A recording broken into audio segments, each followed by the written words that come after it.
So hello everyone, today we are going to discuss this lead code easy problem number 198, house robber. So first let me just go through the question once. So you are a professional robber planning to rob houses along a street. Each house has a certain amount of money stashed. The only constraint stopping you from robbing each of them is that adjacent houses have security system connected and it will automatically contact the police if two adjacent houses were broken into on the same night. Right. So what this means is that if two houses which are consecutive, if they're broken into on the same night, it will alert the police. So suppose if you've broken into house number 1 and house number 2 as well, because they're adjacent, it will alert the police. Similarly, if you've robbed house number 2, you cannot rob house number 3 as well as house number 1. Right. So given a list of non-negative integers representing the amount of money of each house, determine the maximum amount of money you can rob tonight without alerting the police. So what the question is demanding is to find the maximum amount that you can rob without alerting the police, that is without robbing any adjacent houses. In simpler words, you have to find the maximum sum of the array without taking any adjacent elements. So first let me discuss this sample test case. Right, this is different from that given in the question. I've taken this personally. So if this is the first house with value number 4, if you try to rob this, then you cannot rob the house with value 5. Why? Because they're adjacent. Similarly, if you have chosen to rob this house with value 5, you cannot choose to rob 3 or house number 1 with value 4, right? Because they're adjacent to 5. But the important point to note is that if you've chosen to rob house number 1 with a value 4, you can choose to rob house number 6 directly. That is, you can skip these two houses because clearly 4 and 6 are not adjacent. It makes no sense to skip more than two houses because see, if you have chosen house number 1 with value 4 and then you choose directly to rob house number 7, it is optimum to also rob this house with value 3 because it is given that they're all going to be non-negative integers. So it is optimum to also rob this. Right. So just let me start with the approach first. Let's talk about the brute force approach. So what the brute force approach is that you generate all combinations. Generate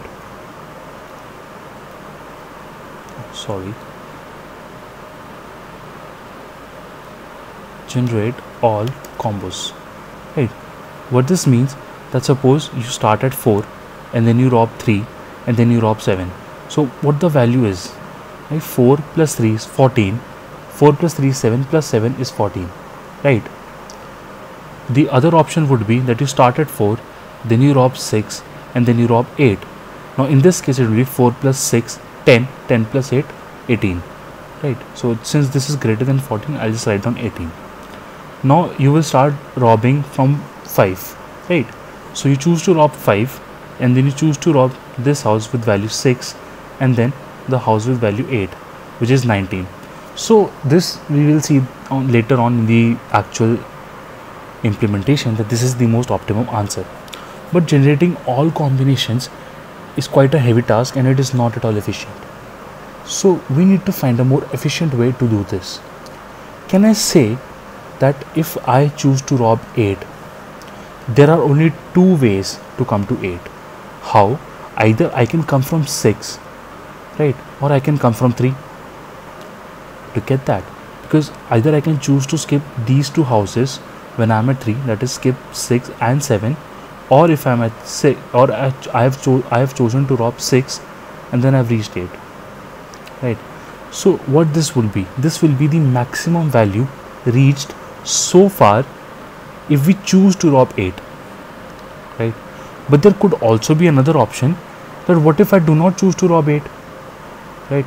I simply choose to rob 7, and what if this was my most optimum answer, right? This could also be possible.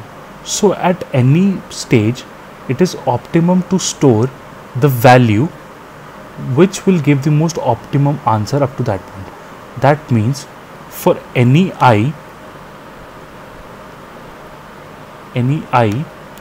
I want to store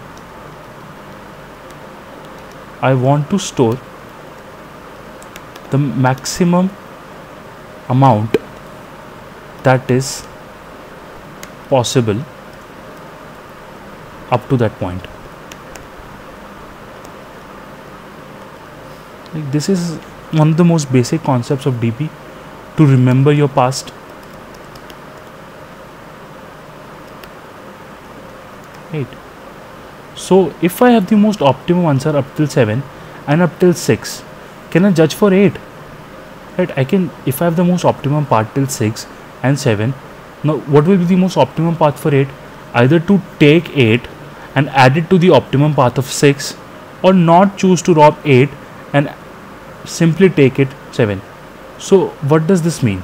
6 is what? 6 is at I minus 2 for any I, for given I of 8, and where is 7? 7 is at I minus 1.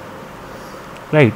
So from this, can I say that best value at 8 will be array of I is equal to, let's take it some alternate, let's say dp of I is equal to maximum of array of I minus 1 comma array of I plus array of I minus 2. Right. Or let me also change this to dp. Okay, dp of I minus 2. Why? See, I've talked about two cases. Case number 1, to choose to rob this. Right. Case number 2, to leave this house. This case number 2 is dp of I minus 1. Since I have not added the value of this particular house to my answer, that means I have chosen to leave this house and rob the previous one. Whereas if I have chosen to rob this house, this case is here. Array of I is that picking up the amount from this house plus adding it to the previous optimum value, that is dp of I minus 2. Right. So let me just go through the code once so that you understand it better when I come back to the dry run part. Right. So let me just tell you the code once, and then I'll dry run this code so that you understand it better. Right. So nums is the given array,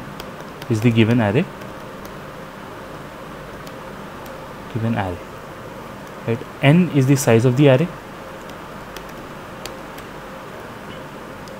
So now this case is when there are no houses, that is size of this vector is 0. If there is no house, we cannot rob anything, so the value returned is 0. Right. And the second base case is if there is only one house. Right. So for only one house, can I say that there is only one way, that is to rob this house, Right. Now this base case is not actually necessary in the solution, but I have written it for better understanding. Right. So if n is only 2, right, so that is only 2 houses are available.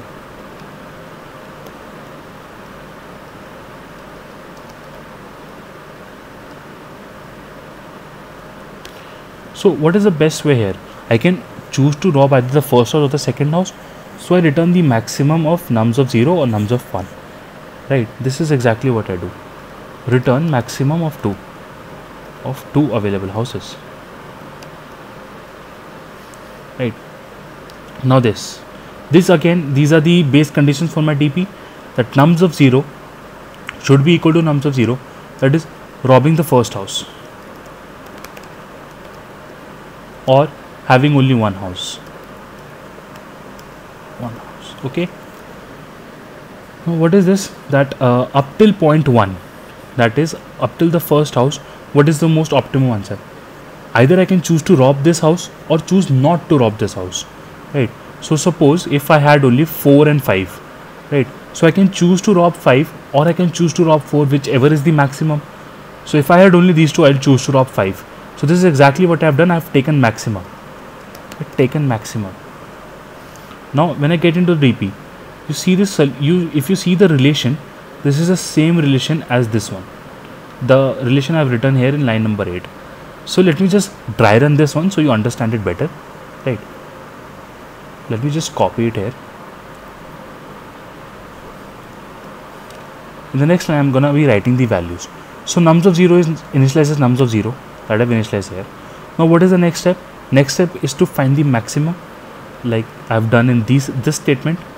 So nums of 1 is equal to max of nums of 0 and nums of 1. So I'm gonna do that. So that is 5. Now for 3 I have to apply this relation.